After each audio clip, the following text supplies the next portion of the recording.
Le grand flippening, c'est la date à laquelle la valorisation d'Ethereum ou d'une autre crypto-monnaie dépassera celle du Bitcoin. Si certains pensent que cela n'arrivera jamais, je suis personnellement de l'avis inverse et je pense qu'Ethereum sera la monnaie qui va dépasser Bitcoin en premier lieu. En effet, les cas d'utilisation d'Ethereum en font un des projets les plus révolutionnaires du XXIe siècle. L'objectif initial d'Ethereum était de permettre le développement d'applications décentralisées et donc, de fait, de devenir l'interface de l'Internet 3.0.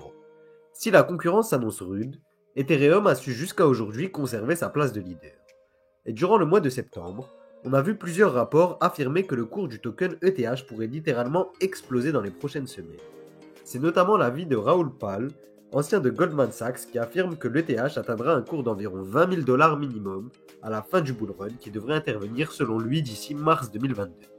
Dans la vidéo du jour, je vais d'abord revenir sur les dernières évolutions du réseau Ethereum et comment elles l'affectent. Ensuite, je vous évoquerai les perspectives pour les prochaines semaines sur ce réseau et les raisons qui font que les études prédisent une telle hausse. Enfin, je vous donnerai mon avis sur l'évolution que pourrait avoir le cours de l'ETH d'ici la fin de l'année 2021 et au début de l'année 2022. Bonjour et bienvenue sur Cryptomania. Si vous voulez en apprendre plus sur les crypto-monnaies, j'ai tout ce qu'il vous faut. Sur cette chaîne, vous retrouverez des retours sur l'actualité, des présentations de méthodes d'investissement et des analyses de projets. Alors, si le programme vous intéresse, n'hésitez pas à vous abonner et à activer la cloche pour ne rien manquer. Le réseau Ethereum a connu beaucoup d'évolutions au cours de l'année 2021. D'abord, on a vu se développer les Layer 2. Les Layer 2 sont des solutions qui viennent se superposer à la blockchain Ethereum pour en augmenter les capacités et en réduire la durée d'exécution des transactions. Parmi les Layer 2 ayant rencontré le plus de succès jusqu'à aujourd'hui, on compte notamment Polygon avec son token Matic. En transférant ces fonds de la blockchain de base Ethereum à ces Layer 2, on peut donc éviter les gas fees qui sont exorbitants sur la blockchain Ethereum actuellement. Si vous voulez une vidéo dédiée aux Layer 2 et à leur utilisation, dites-le moi en commentaire et je pourrai vous en faire une. L'autre grande innovation de 2021 a elle été implémentée directement sur la blockchain Ethereum. Il s'agit du protocole EIP 1559. Ce protocole a été inauguré lors du London Fork qui a eu lieu au début du mois d'août. Ce protocole que je vous ai présenté en détail dans ma dernière vidéo sur Ethereum a permis de rendre les frais payés sur cette blockchain plus prévisibles. Aussi, il permet d'instaurer le burn de token, qui va permettre de rendre le token ETH potentiellement déflationniste. Pour vous montrer la force du protocole EIP 1559, voyons quelques chiffres. D'abord, sur la dernière heure, c'est plus de 600 ETH qui ont été burn, soit plus de 10 ETH par minute. À titre de comparaison, sur la même période, 627 tokens ont été émis en guise de récompense contre 639 brûlés. Le token ETH a donc été déflationniste sur la période. Depuis le lancement du protocole EIP 1559, c'est presque un demi-million d'ETH qui ont été brûlés, soit presque 2 milliards de dollars en valeur. En clair, si le réseau est très utilisé, le token ETH pourrait devenir déflationniste à terme, ce qui ferait augmenter sa valeur de manière exponentielle. A noter qu'avant le London Hard Fork, le niveau d'inflation pour le token ETH était de l'ordre de 4% par an, ce qui reste raisonnable. D'après les différentes études qui ont été réalisées, on apprend que l'inflation actuelle de 4% pourrait être comprise à l'avenir entre une déflation de 2% et une inflation de 2%. Ces écarts dans les estimations dépendent de l'utilisation qui sera faite du réseau. Plus il est utilisé, plus les frais payés sur le réseau sont élevés et plus la quantité de tokens ETH détruite est importante. Et l'utilisation du réseau, c'est ce sur quoi nous allons revenir maintenant. D'abord, Ethereum conserve d'une main de maître sa position de leader dans la finance décentralisée. Au total, c'est plus de 140 milliards qui ont été investis sur tous les protocoles de cette blockchain. Tous les protocoles les plus populaires ont, au moins dans un premier temps, été développés sur la blockchain Ethereum. C'est le cas pour les DEX Uniswap et DYDX, ou encore pour les protocoles de lending comme Aave ou Curve Finance. Sur le wallet MetaMask, qui est le principal wallet utilisé pour accéder à ces applications décentralisées, on compte près de 10 millions d'utilisateurs actifs mensuels. Parallèlement au succès rencontré dans le secteur de la DeFi, la blockchain Ethereum s'est imposée comme la référence pour la création et le développement d'applications décentralisées malgré les frais élevés sur cette blockchain. Que ce soit dans le domaine des jeux incluant des NFT comme Axie Infinity ou Decentraland, les marketplaces de NFT comme OpenSea et bien d'autres projets, la majorité des applications décentralisées parmi les plus utilisées ont vu le jour sur la blockchain Ethereum.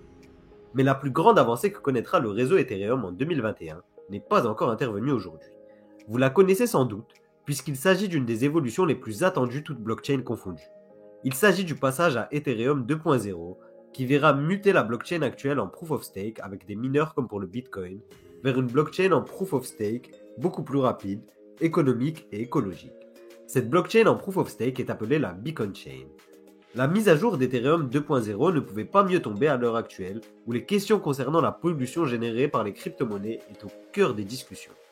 En effet, sur une blockchain en Proof of Stake, la gestion d'un nœud de réseau est bien moins polluante que sur une blockchain en Proof of Work comme Bitcoin. Outre les détails techniques, il suffit de mettre en jeu les tokens que l'on détient pour contribuer au fonctionnement du réseau sur une blockchain Proof of Stake. Il n'est donc pas nécessaire d'utiliser la puissance de calcul. L'impact énergétique en est donc grandement réduit. Aussi, les mineurs chinois d'Ethereum n'ont pas échappé aux mesures prises par le gouvernement, affectant un temps le réseau et son fonctionnement. Cela peut bien s'observer lorsque l'on étudie l'évolution du niveau de difficulté du minage sur cette blockchain, puisque les baisses correspondent aux prises de décision chinoises. Pour résumer, on peut dire que deux éléments ont fait évoluer la vision d'Ethereum du point de vue institutionnel. D'une part, le côté écologique et économique du passage en Proof of Stake, et d'autre part, le succès de la DeFi. De grandes banques comme JP Morgan ou Goldman Sachs ont commencé à émettre des rapports d'analyse sur cet actif, qui commence à voler une partie de l'attention jusqu'alors réservée au Bitcoin. Ainsi, cette blockchain pourrait servir d'infrastructure aux banques décentralisées de demain, qui remplaceront donc les banques d'aujourd'hui, d'où l'intérêt qu'elle lui porte. Sur la roadmap qui mène d'Ethereum à Ethereum 2.0, on apprend qu'il ne reste plus qu'une mise à jour du réseau avant ce moment tant attendu. Avec cette mise à jour vers Ethereum 2.0, le stacking sera enfin totalement disponible. En réalité, il est déjà possible de stacker ces tokens ETH depuis décembre 2020, date du lancement de la Beacon Chain. Cependant, ce stacking est un aller sans retour. On bloque ces tokens sur un des nœuds du réseau de la blockchain en Proof of Stake, et il n'est pas possible de récupérer ces tokens tant que la Beacon Chain n'a pas fusionné avec la blockchain Ethereum actuelle. En clair, tant que la mise à jour n'a pas lieu, nos tokens ne sont pas disponibles. Quand on sait que cette mise à jour ne cesse d'être repoussée, on se dit que l'horizon est très incertain. Malgré ces inconvénients, on compte déjà presque 8 millions de TH stackés, ce qui représente plus de 25 milliards de dollars de valeur au cours actuel. Une fois la mise à jour effectuée, il sera possible de stacker ces tokens avec une période de blocage réduite. On devrait voir beaucoup plus de tokens ETH stackés alors. En effet, en comparaison, sur les autres blockchains en Proof of Stake comme Cardano ou encore Polkadot, on remarque qu'entre 60 et 70% du total de tokens disponibles sont stackés. On peut donc supposer que ce chiffre dépassera les 50% pour la blockchain Ethereum une fois sa mise à jour implémentée. Le total de tokens ETH disponibles sur les exchanges en sera grandement réduit, ce qui augmentera sa rareté et fera exploser son prix à la hausse si le marché va dans ce sens. D'ores et déjà, avec le stacking disponible et l'attrait pour les protocoles développés sur Ethereum, la quantité d'ETH disponible sur les exchanges est prête à être vendue, est en chute libre depuis le début du bull run en fin d'année passée. Ainsi, par rapport à il y a un an à la même époque, c'est presque 6 millions de tokens qui ont été retirés des exchanges. L'une des grandes avancées techniques qui sera apportée par la blockchain Ethereum 2.0, c'est le sharding. Si vous vous êtes intéressé de près à la blockchain Elrond, cette méthode ne doit pas vous être étrangère. Le sharding consiste à diviser la blockchain principale en sous-blockchains qui exécutent les tâches. Précisément, la Beacon Chain sera subdivisée en 64 blockchains capables d'exécuter des tâches en parallèle. C'est comme une répartition du travail pour avancer plus rapidement. Une fois le stacking démocratisé et le sharding mis en place totalement, la blockchain Ethereum devrait être la blockchain avec la capacité les plus élevées de toutes, atteignant les 100 000 transactions par seconde. Quand on ajoute à cela les Layer 2, on comprend que cette blockchain sera la plus rapide et la plus efficace. Aussi, grâce à sa popularité et au nombre de nœuds de réseau élevés, Ethereum devrait dépasser Cardano en tant que blockchain la plus décentralisée dans les prochains mois. Concernant l'évolution du cours de l'ETH, il est reparti à la hausse dans la foulée du Bitcoin, s'échangeant désormais à près de 3600 $ par token. Cela porte la market cap à un peu plus de 420 milliards de dollars. En comparaison, la market cap du Bitcoin au cours actuel est de 1000 milliards de dollars.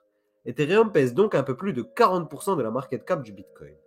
La valeur d'Ethereum provient de son utilité pour payer les frais sur un réseau toujours plus important et plus utilisé avec les applications décentralisées comme on l'a vu. En effet, le token ETH est le token qui permet de payer les gas fees, qui sont les frais à payer pour utiliser la blockchain Ethereum. Alors que le Bitcoin peut être comparé à l'or en tant que potentielle future valeur de réserve du système financier mondial, Ethereum peut être vu comme le carburant du futur, permettant aux applications décentralisées développées sur Ethereum de fonctionner convenablement. En termes de potentiel d'ici janvier 2022, je pense qu'on pourrait aisément voir un token ETH se rapprocher des 10 000 $ si les deux conditions suivantes sont respectées. Premièrement, Bitcoin devrait atteindre un nouvel ATH et dépasser les 80 000 $ par token, ce qui pourrait passer par exemple par l'approbation d'un ETF Bitcoin sur le marché américain. Deuxièmement, la mise à jour d'Ethereum 2.0 devrait se dérouler convenablement et dans les prochains mois. On ne connaît pas encore la date exacte, mais elle devrait avoir lieu entre le dernier trimestre de 2021 et le premier trimestre de 2022. Si ce lancement se déroule dans les temps et sans accroc, voir un token ETH se rapprocher des 10 000 $ ne serait pas étonnant pour vous. En ce sens, durant le mois de septembre, un rapport de la Standard Chartered, une banque britannique, a souligné le potentiel d'Ethereum. Dans leur rapport, on apprend que leur étude de cas amène à une projection entre 25 et 35 000 $ par token. Cette projection les amène à penser qu'à moyen terme, Ethereum sera un bien meilleur investissement que le Bitcoin durant les prochains mois. Ainsi, en comparaison avec le Bitcoin, Ethereum reste une monnaie relativement jeune. Alors que le BTC est vieux de 12 ans, Ethereum n'a que la moitié de son âge puisqu'il a été créé en 2015. Pour conclure, j'aimerais vous rappeler la proposition de mes deux offres. Si vous souhaitez rejoindre le programme d'accompagnement pour investisseurs crypto francophones le plus complet, je vous invite à rejoindre le club privé by Cryptomania, le lien est en description. Pour un apprentissage autonome des crypto-monnaies de A à Z pour apprendre à dénicher des pépites et générer des revenus passifs avec les crypto-monnaies, ce club, c'est l'idéal. Vous pouvez aussi découvrir le guide de l'investisseur Crypto Pro qui est disponible sur cryptomaniaclub.fr, le lien est lui aussi en description. Pour toutes vos questions et si vous voulez en apprendre plus sur les crypto-monnaies, je vous invite à me rejoindre sur Instagram et sur Twitter, les liens sont eux aussi en description. C'est tout pour moi et je vous dis à demain pour une nouvelle vidéo.